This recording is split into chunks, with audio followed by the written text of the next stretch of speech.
All right, this will be the last chapter I lecture on before the exam. I'm going to cut it off at this chapter because there are a lot of images to remember this time around, not just terms to apply. And the rest of the material that you've been assigned for this week and next week will be covered on the final exam. All right, so we are back in Europe. This sort of takes up where we left off on the Baroque chapter. In Europe. And as I said at the end of that, we are headed to France, where lots of things are happening. There's very wealthy people, and then there's very poor people reacting to the wealthy people. So it's a period of social, economic, and political upheaval, not just in France, in a lot of places, including America. All right. During this time, there's is the Age of Enlightenment. So poets and philosophers and writers um, become very interested in ancient textbooks. It's almost like a new renaissance. We're actually going to call it neoclassicism in this chapter. The Industrial Revolution takes place during this chapter, which means things like the steam engine are being invented, the printing press. This will change everything for many, many things, including art. And eventually photography will be invented, and that will also change things for art history. And there is a transition of power from wealthy to middle class, and this will affect what types of art are made and how art is sold or commissioned or not commissioned anymore.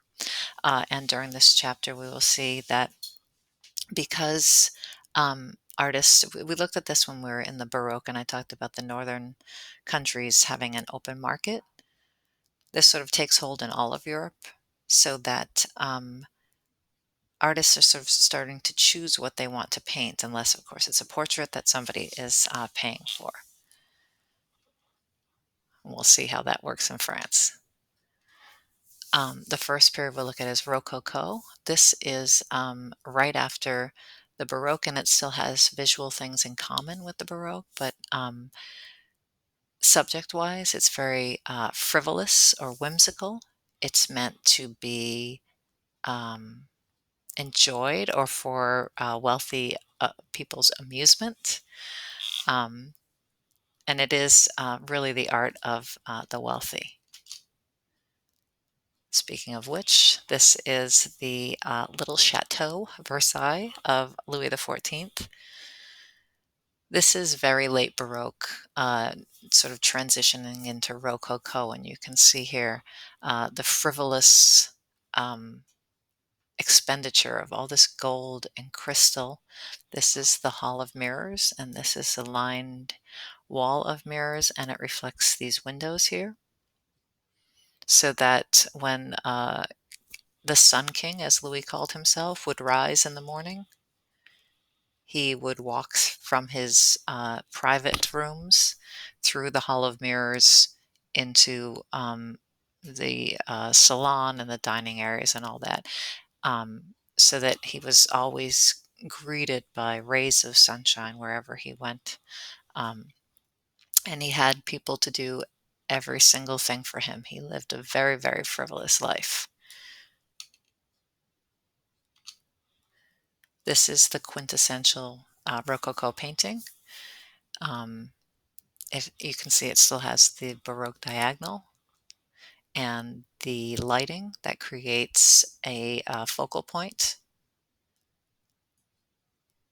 So this is the Reverend back here, and there's a man here. There's a Cupid with his finger on his lips as if to shh, don't tell anybody that this guy is here.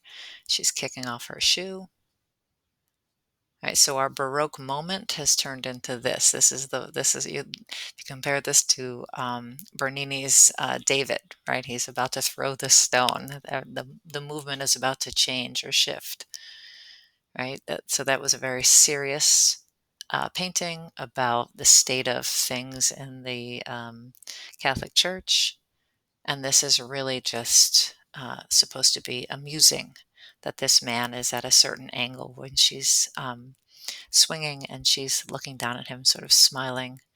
And this man has no idea because of his angle and these bushes here. He does not see this man. All right, but you can see the pastel colors, the feathery brush strokes, this beautiful atmospheric perspective.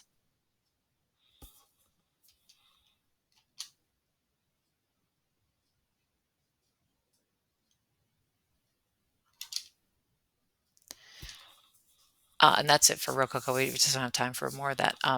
So during this time, of course, there are wealthy people, there are upper middle class, and then there are very, very, very poor people living in Paris and surrounding places who would have seen how frivolous the upper class is.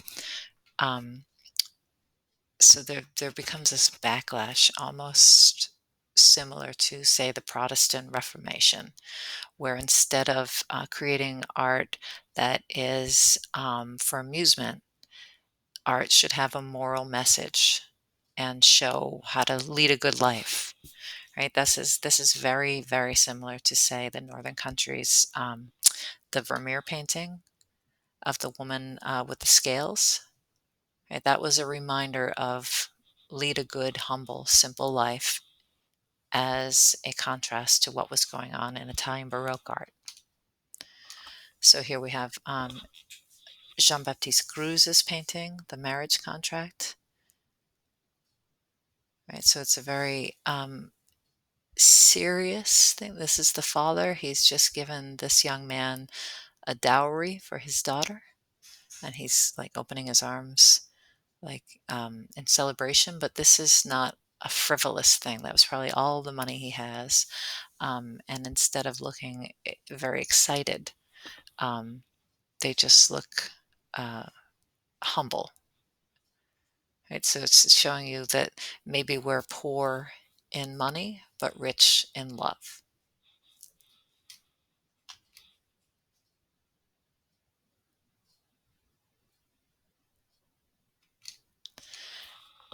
During this time in France, and then other countries will start doing the same, is a system called the salon. So since artists are on the loose in a way, right? You don't have to wait for the church to commission you. You can make paintings and sell them. One way to get your name out there and to become successful, and really the only way, is to enter these contests for the salon. Now, the salon is government run, and it's a system where you would pay a fee and enter into the contest and hope to get a spot on the wall. And this is actually called gallery hanging. Very few museums hang paintings like this still. I think the only one I can think of is the Detroit Museum still hangs things all the way up to the ceiling. Um, the salon then, or the government running the salon, would then dictate who will get to be in the show and what was important in the show. So they have this hierarchy of what's the best thing to paint. Historical or religious paintings with many figures were thought to be the best. And then things like portraiture were next, landscape, and then still life. So depending on your skill, of course, if you're going to make a giant painting, you do have to have some money. So it's still kind of a rigged system.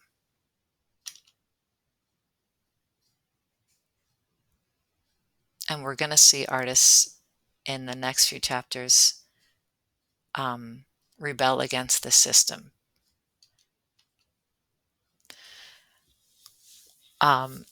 Neoclassicism is taking place at this time. So neo meaning new, and classicism referring to Greek or Roman art. So it's back again, right? We had the Renaissance, a rebirth of it, and now neoclassicism, which doesn't quite take hold like the Italian Renaissance. So this is late 18th century. It has historical and mythological stories, a lot of them having to do with Romans or Greeks, and it emphasizes civic responsibility and rational thought. So that has to do with um, the revolution, morality, stability, balance, and order. So this painting from David, which was very popular in the Salon, he won all kinds of contests with this. The Oath of the Horatii. So we have these three brothers here, Roman soldiers, taking an oath to their father to fight for their country. And then in high contrast, we have the sisters and mother sort of foreshadowing or foretelling the doom that will happen, right? They're in their togas, looking very Roman with their sandals, right? The women wear these Roman type of dresses. We have the Roman arches, we have Doric columns, and we have one-point perspective. So lots of references to the Renaissance or Greek and Roman, sort of like a mishmash of all of them, right? And then he gives us this stable triangular format, which was also very popular in the Renaissance, like the Mona Lisa.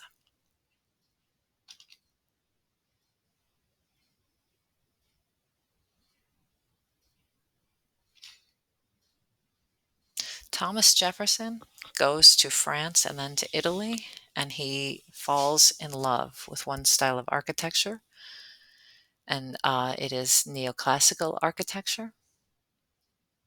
And he brings it back to the United States, and that is why many, many state buildings, government buildings, banks, colleges use this neoclassical Greek and Roman combination type of architecture. If you can look all around and see it at many places, right? The White House, the Capitol. So he goes and he sees, let me just get to this one, Palladio, the Villa Rotunda, and he's just in love. And you can see that this is a Greek temple front.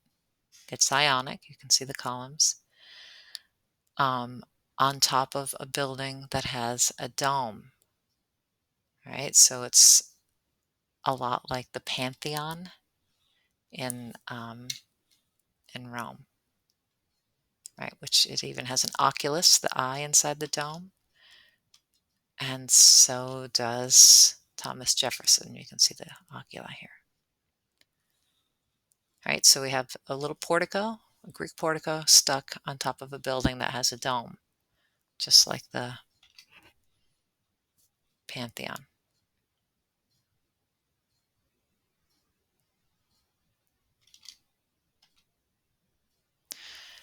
Romanticism is another style. Again, these are all sort of happening all at once, um, which reflects the turmoil of European and American revolutions. I should say a couple things. The women in the Oath of Horatii, that just reminded me that women in general were not allowed to enter contests at the Salon. And over centuries, only 4 women were ever accepted into the Salon. Um, and then as far as American artists, and we'll see this in the next chapters, American artists go on grand tours and they go to Europe to study. So this is how style transfers from Europe to America to a point.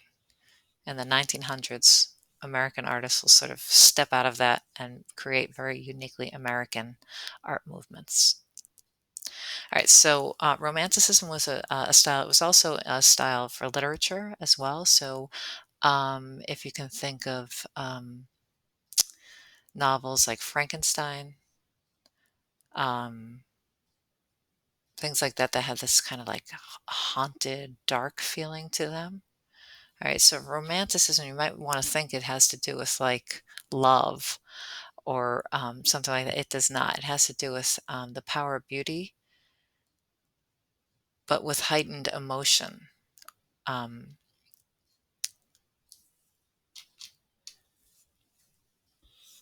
so this is Delacroix's Liberty Leading the People um, in uh,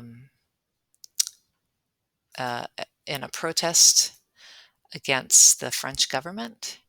He makes this painting showing liberty, even though all these revolutionary people of all different classes, you see top hats, you see this young boy, they're walking over the dead, um, carrying on, like we must go forward through the revolution. And you see the guns and the smoke and the fire, and she's in her giant triangular format, and she is like a Greek goddess leading the people. So we see artists, even though they might want to show their work in a government sponsored system like the salon, we see artists rebelling against the system as well.